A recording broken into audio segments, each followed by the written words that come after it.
नमस्कार, न्यूज के इकलौते फैमिली शो न्यूज की पाठशाला में आप सभी का बहुत स्वागत। मैं हूं सुशांत सिन्हा। ये वो पाठशाला जहां सबकी क्लास लगती है। और सबसे पहले आपको बता दूं कि आज कौन कौन सा चैप्टर खोलने वाला हूं। इंडी गठबंधन मोदी सरकार को गिराने की तैयारी किए बैठा है और इधर 400 पार की खबर आ गई है और उसका क्या मतलब है मोदी सरकार के लिए, आज आपको यह बताऊंगा। जो ब्रिटेन से लेकर अमेरिका तक नहीं कर पाए वो नरेंद्र मोदी ने कैसे करके दिखाया है, आज इसका चैप्टर है। अगस्त में मोदी सरकार गिर जाएगी, लालू यादव दावा कर रहे हैं, लेकिन उनके दावे की पोल कैसे खुल गई ये भी दिखाऊंगा। इसके अलावा हाथरस वाले बाबा पर वो एक्सक्लूसिव खुलासा जो आपको झटका दे देगा। हाथरस वाले बाबा, आश्रम, प्रसाद, लड़कियां और सम्मोहन का क्या रहस्य है, इसका चैप्टर भी होगा। बच्चियों तक से क्यों सेवा करवाता था बाबा साकार हरि, आज इसका भी चैप्टर है।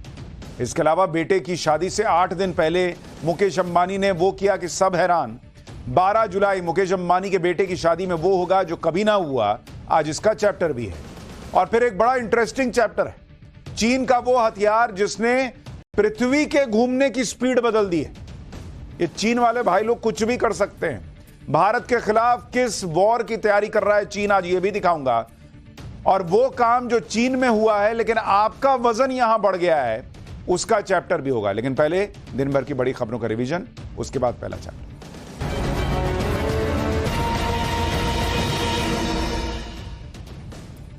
पेरिस ओलंपिक में देश का प्रतिनिधित्व करने वाले खिलाड़ियों से प्रधानमंत्री नरेंद्र मोदी ने मुलाकात की।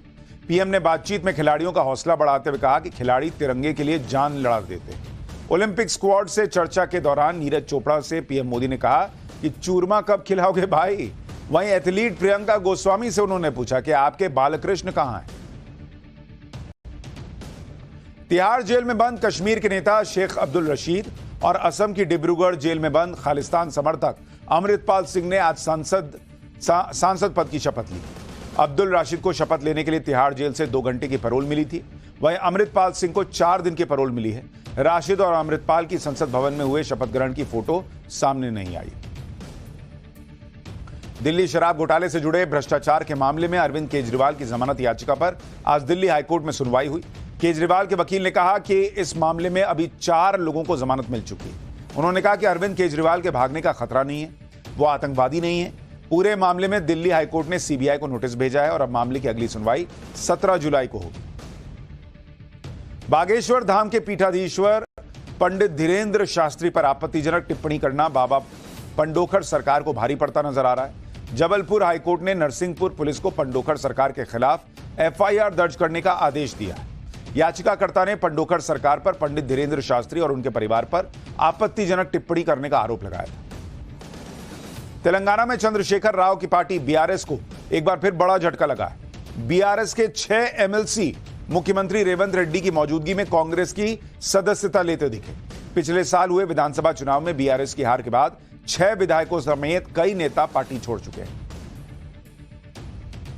तो ये हो गया दिन भर का रिवीजन। ऑफ पाठशाला की पहली क्लास। इंडी गठबंधन मोदी सरकार गिराने को तैयार। इधर 400 पार की खबर आ गई। जो ब्रिटेन से लेकर अमेरिका न कर पाए वो नरेंद्र मोदी ने कैसे कर दिखाया। अगस्त में गिरेगी मोदी सरकार, लालू यादव के दावे की पोल कैसे खुल गई। सबसे पहले इसका चैप्टर।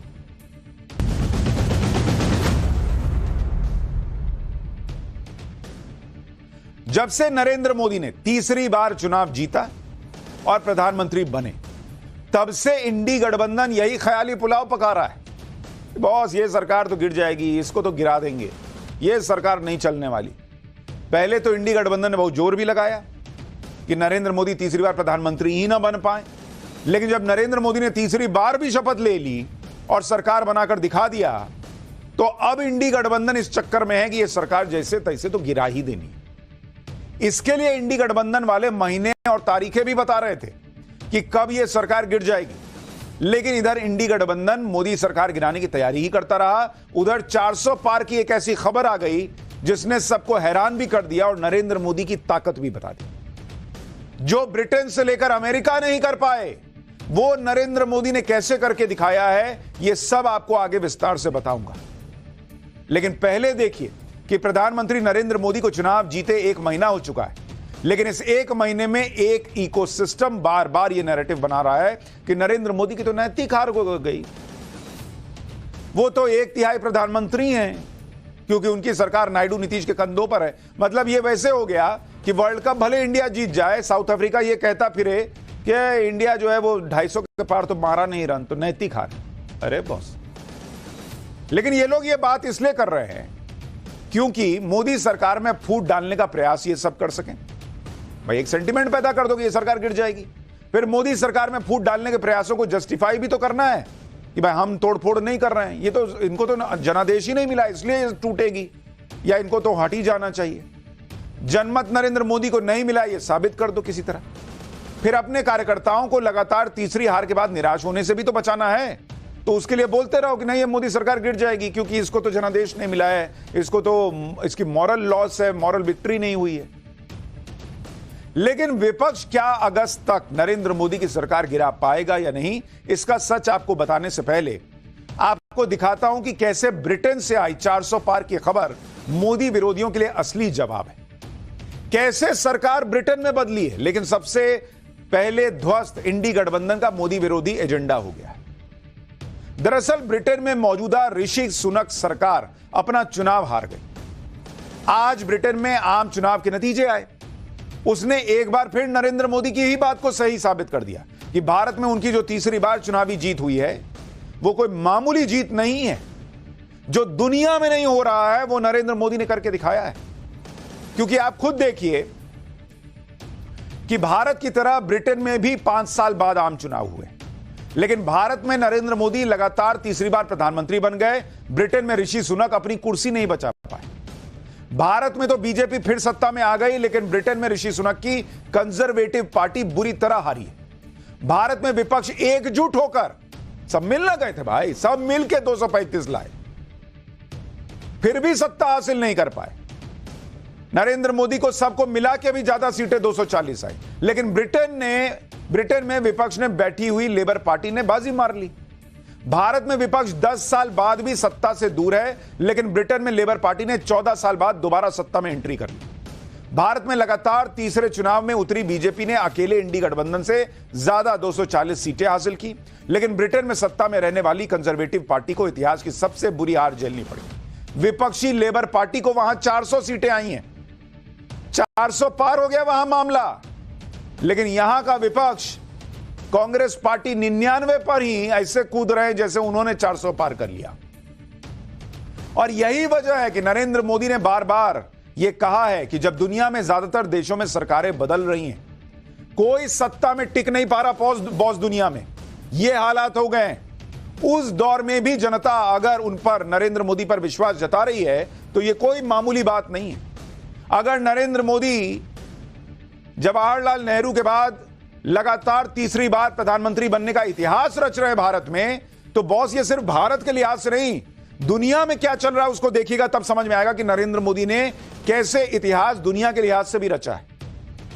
अगर आप भारत और ब्रिटेन में राजनीतिक स्थिरता का हाल देखें, भारत में साल 2014 से प्रधानमंत्री नरेंद्र मोदी मजबूती से डटे हुए हैं, जबकि इन्हीं 10 सालों में ब्रिटेन में 5 प्रधानमंत्री बदल गए बॉस, 5। इसमें 2022 से 2024 के बीच ब्रिटेन ने 3 प्रधानमंत्री बदले हैं। लेकिन यह सारे प्रयोग करने के बाद भी ब्रिटेन की कंजर्वेटिव पार्टी अपना चुनाव हार गई। अपनी हार टाल नहीं पाए ऋषि सुनक। पिछले 10 सालों में भारत में प्रधानमंत्री के चेहरे के रूप में नरेंद्र मोदी का चेहरा ही कायम रहा, और इन 10 सालों में ब्रिटेन की राजनीति में इतनी उथल पुथल रही कि चेहरे बदलते रहे। जैसे साल 2016 तक डेविड कैमरून ब्रिटेन के प्रधानमंत्री रहे, फिर 2016 से 19 तक थेरेसा मे प्रधानमंत्री बनी, फिर 19 के चुनाव में कंजर्वेटिव पार्टी की जीत हुई, बोरिस जॉनसन ब्रिटेन के प्रधानमंत्री बने। कोविड के बाद साल 2022 में उन्हें हटा दिया गया कि आदमी ठीक काम नहीं कर रहा है, उनकी जगह लिज ट्रस प्रधानमंत्री बने। लेकिन आर्थिक संकट के बीच 45 दिन में ही लिज ट्रस की कुर्सी छोड़नी पड़ गई।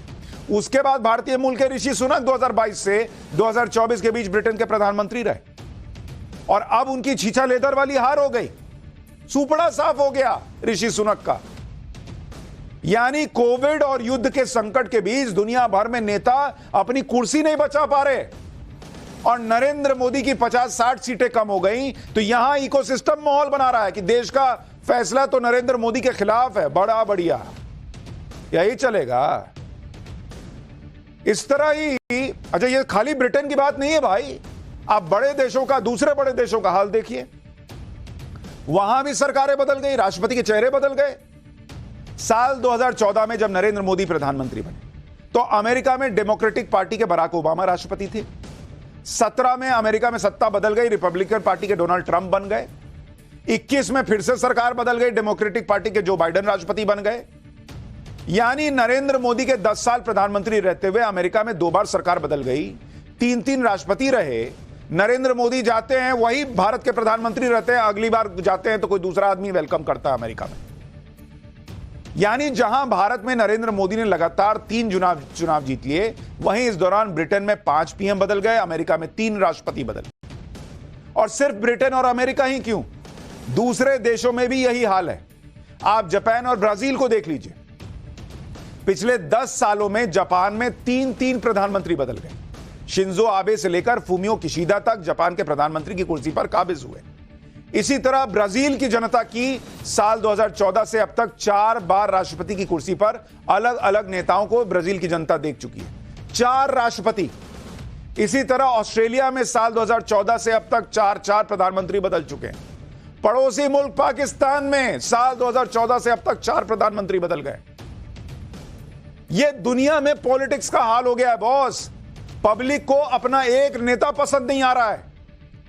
तुम हटो वाला हिसाब चल रहा है, और नरेंद्र मोदी को पब्लिक हटाने का नाम नहीं ले रही। पूरा गठबंधन पीछे, आप पूरा विपक्ष देखिए ना बॉस, पूरा विपक्ष मिल गया, तब भी नरेंद्र मोदी को नहीं हटा पाया। और ये लोग कहते हैं कि नरेंद्र मोदी के खिलाफ जनता ने आदेश दिया है। अगर इतना ही नरेंद्र मोदी के खिलाफ जनता का आदेश था तो मिलके क्यों लड़े बॉस? अलग अलग लड़ते। मिलके 99 सीट लाए हैं राहुल गांधी, और उसके बाद बॉडी लैंग्वेज ऐसी दिखा रहे हैं जैसे पता नहीं 499 ले आए। अच्छा, आपको ये सारी बातें इसलिए बता रहा हूं ताकि भारत का जो माहौल है आपको समझ में आए। कई देशों में आने वाले दिनों में चुनाव भी हैं, उनमें जो भी सत्ता में है उनके लिए बड़ी चुनौती दिख रही है। जैसे आप देखिए कि फ्रांस के संसदीय चुनाव में इमैनुअल मैक्रों की पार्टी पिछड़ती नजर आ रही है। ये फ्रांस वाले भैया भी जा सकते हैं। फ्रांस में इसी संडे को वोटिंग होनी है, और वहां पर वोटिंग से ठीक पहले ओपिनियन पोल हुआ है। वहां ओपिनियन पोल कह रहा है कि मैक्रों की पार्टी और गठबंधन तीसरे नंबर पर चल रहा है, ये भाई लोग दूसरे नंबर पर भी नहीं है। फ्रांस में नेशनल रैली पार्टी सबसे बड़ी पार्टी बन सकती है। फ्रांस में बहुमत के लिए 289 सीटों की जरूरत होती है।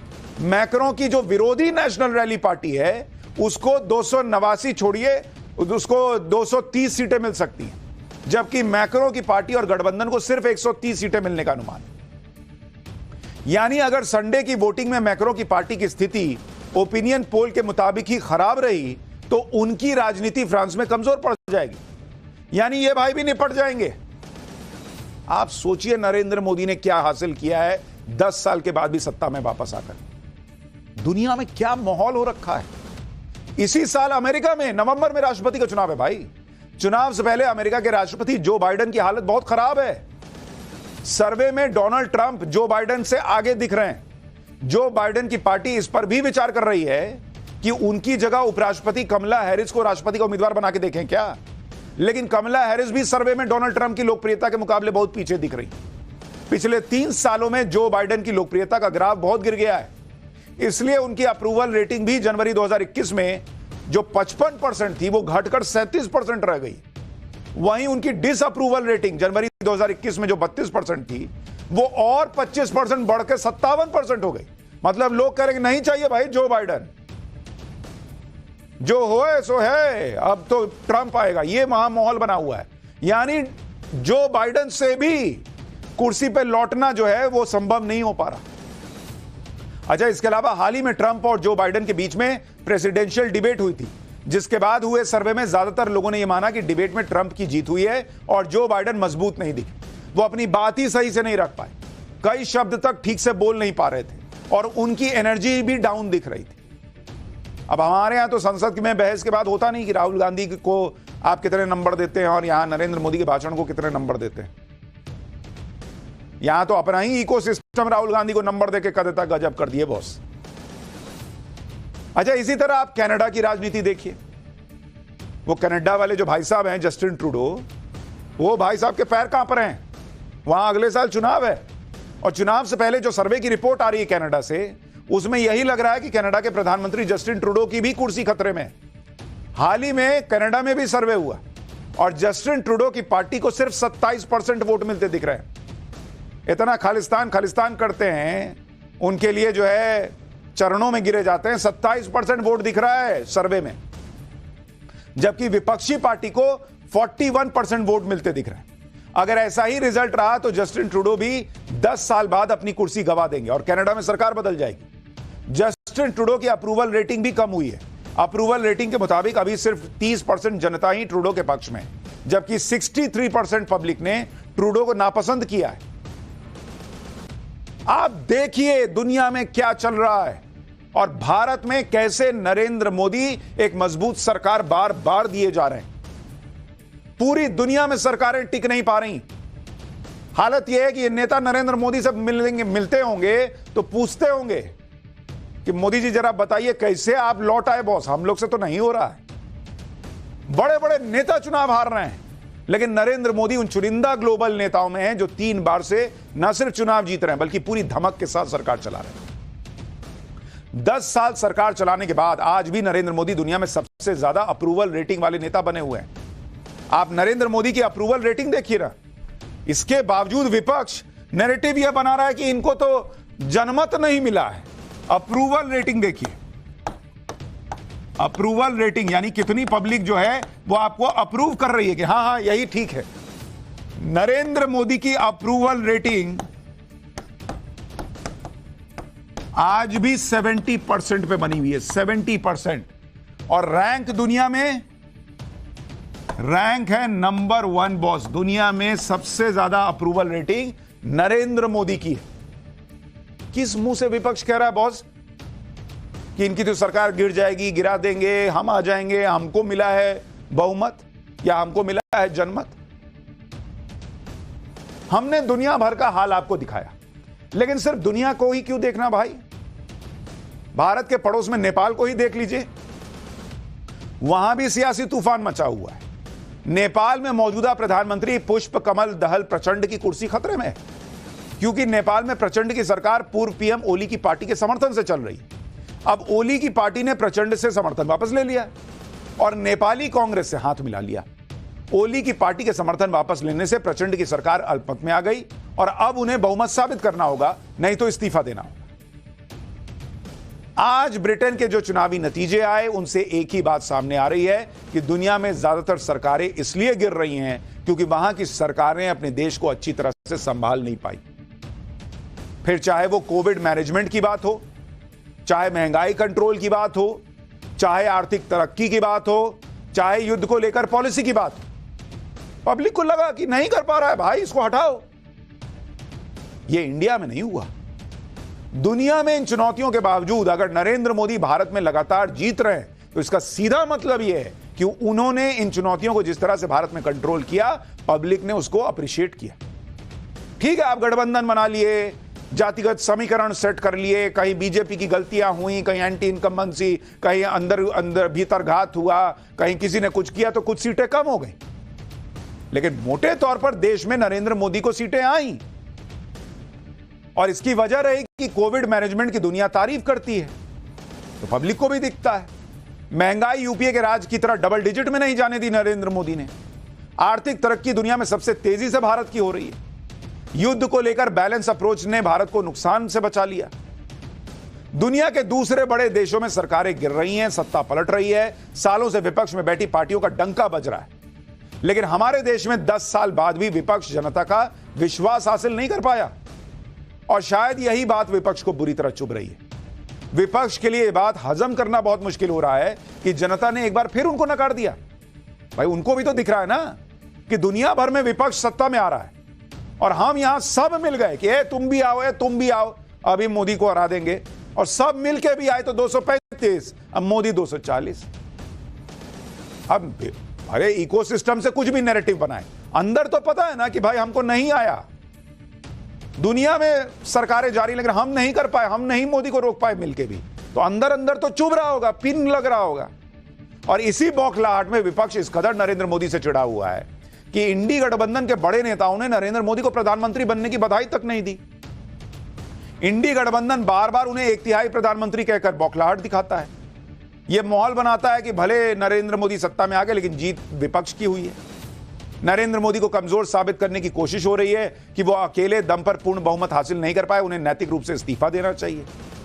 इंडी गठबंधन 1 महीने से यही कह रहा है कि नरेंद्र मोदी की सरकार किसी भी वक्त गिर जाएगी। जैसे आरजेडी के अध्यक्ष लालू यादव ने अब नया दावा ठोक दिया है। उन्होंने नरेंद्र मोदी की सरकार गिरने का नया दावा किया।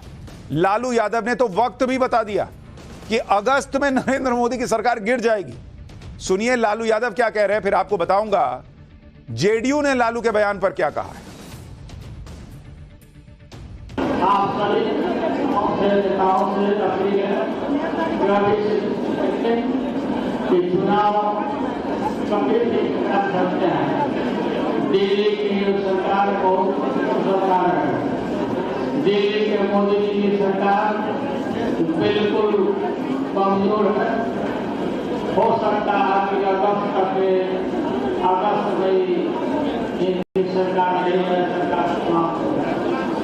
काफी बातों में दम है और हम तेजस्वी यादव इस लड़ाई को हम करेंगे। हमने तेजस्वी को जिम्मा दिया है और आप पर भरोसा किया है। अब मैंने आपको पहले भी बताया कि विपक्ष बार बार ईवीएम पे सवाल क्यों खड़े करता है, ताकि कार्यकर्ताओं को यह भरोसा दिला सके कि भाई तुम्हारा टॉप लीडरशिप ठीक है, ईवीएम गड़बड़ है। और सरकार गिर जाएगी ये इसलिए कहता है ताकि कार्यकर्ता निराश ना हो।